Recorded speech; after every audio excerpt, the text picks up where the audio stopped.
Saya ingin bertanya ya, soal hadis yang intinya menyebutkan bahwa membunuh cicak atau tokek mendapat pahala, baik sekali pukulan, 2 kali sampai 4 kali. Karena jika memang seperti itu terlihat kejam menurut saya. Masya Allah. Bagaimana Ustaz? Teman-teman sekalian, persoalan sebelum masuk ke cicak dia. Ya, sebelum masuk ke cicak. Ada di hadis Muslim nomor hadis 2238 riwayat Sa'ad bin Abi Waqqas, termasuk nanti di Al-Bukhari nomor hadis 3359 riwayatnya Ummu Syuraik. Sebelum masuk ke persoalan cicak, Anda mesti pahami dulu hikmah Allah ketika menciptakan sesuatu makhluk apapun itu terdiri setidaknya dari 3 hal. 3 hal. Yang pertama, ada ujian kemaslahatan.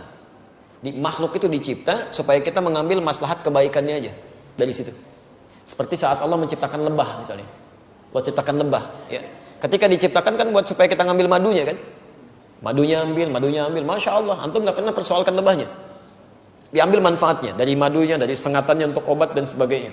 Di hewan ini, ketika diciptakan oleh Allah Subhanahu Wa Taala, memang penciptaannya adalah ujian maslahat untuk kita, supaya kita mendapatkan maslahat dari situ. Setiap antum ambil, niat karena Allah, ada pahala di situ. Dan lebah menunaikan tugasnya sesuai dengan izin Allah Subhanahu Wa Taala dan perintahnya. Kedua, ada sebagian yang diciptakan oleh Allah Subhanahu Wa Taala sebagai ujian yang menghadirkan madarat di situ, supaya kita mengetahui ada keburukan yang harus kita hindari. Ada keburukan yang harus kita hindari.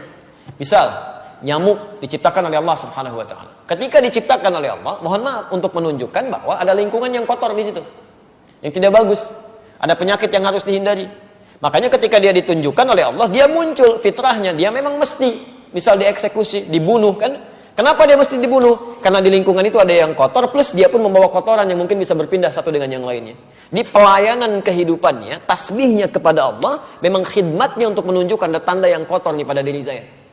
Ada sesuatu yang buruk di lingkungan Anda. Jadi nyamuk tuh ketika datang, dia membawa sesuatu yang baik untuk kehidupan kita. Cuman dilihat dengan persepsi yang kotor. Ini ada ujian madarat maksud kita. Ya. Ini ada yang kotor, yang gak bagus. Kita bunuh nyamuk di situ, menghilangkan kotoran yang ada di dalamnya. Tapi diciptakan oleh Allah untuk menandakan ada sesuatu yang harus kita hindari untuk kebaikan kita.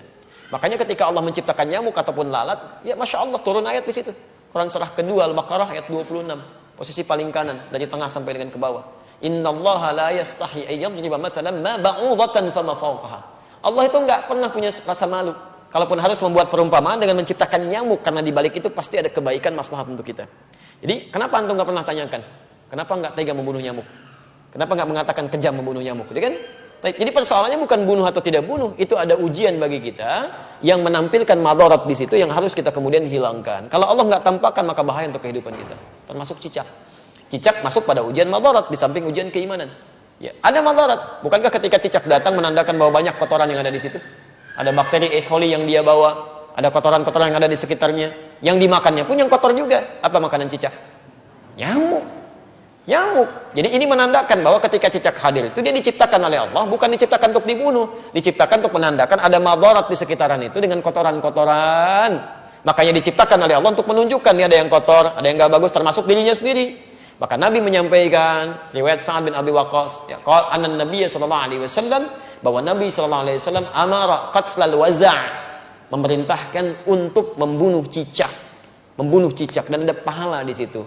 Bunuhnya cicak itu seperti kita membunuh nyamuk, untuk menunjukkan ada kotoran-kotoran di situ yang hikmahnya harus kita jauhkan.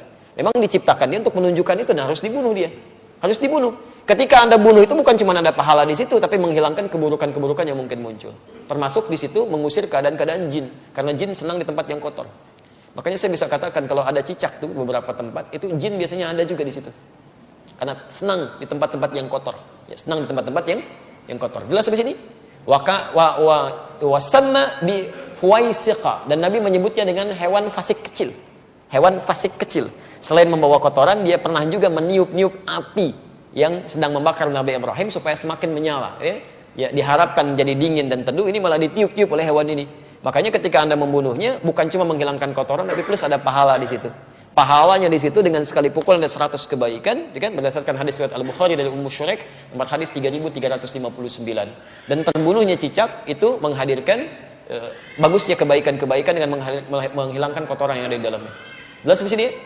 Di antum pahami dulu ini hikmahnya. Kalau nggak paham hikmahnya, masya Allah nanti muncul macam-macam.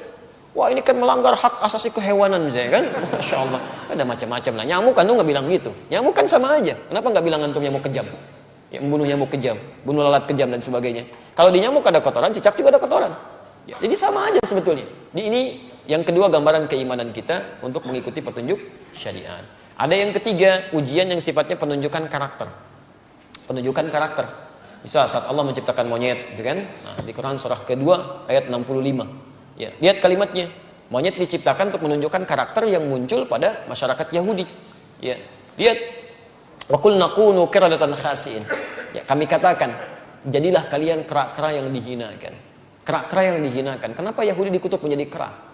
Kami pernah punya kajian tafsir di Tripoli. Saya mintakan murid-murid kami pada saat itu untuk praktek langsung di kebun binatang. Dan kita pernah ujikan juga di sini dengan sebagian teman-teman di Kiai.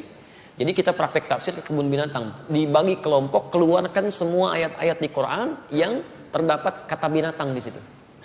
Ada monyet, ada misalnya unta, ada gajah, ada macam-macam. Terus kita bikin kelompok. Ini kelompok unta, kelompok gajah, kelompok monyet, macam-macam. Analisis. Apa keistimewaan dan keunikan hewan-hewan ini? Dan presentasikan. Saya langsung saja, begitu ada kelompok monyet presentasi, dia sampaikan. Ustaz, ketika kami lemparkan kera itu dengan satu makanan, dia tangkap dengan tangan kanannya begini. Kemudian kami lempar lagi, dia tangkap dengan kirinya begini. Lempar lagi, tangkap dengan kakinya dia begini. Lempar lagi kaki yang satunya lagi.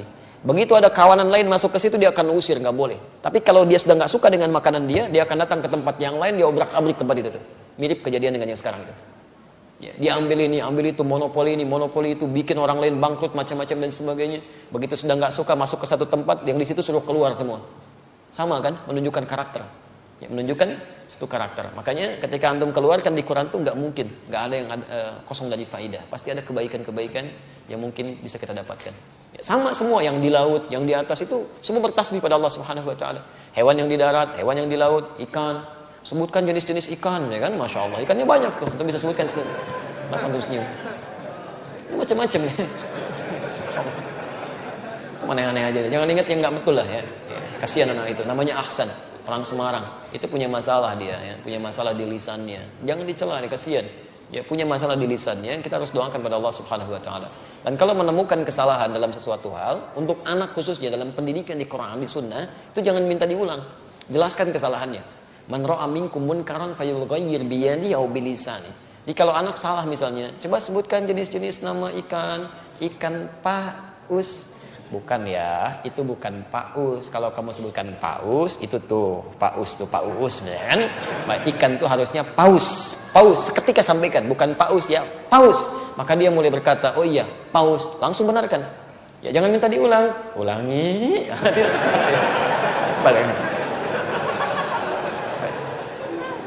Kita tidak berbicara yang lain ya. Ini dalam konteks ini tidak terkait dengan masalah-masalah yang muncul ya. Antum jangan pancing-pancing pertanyaan yang membuat resah nanti. Besok-besoknya jadi tersangka kan.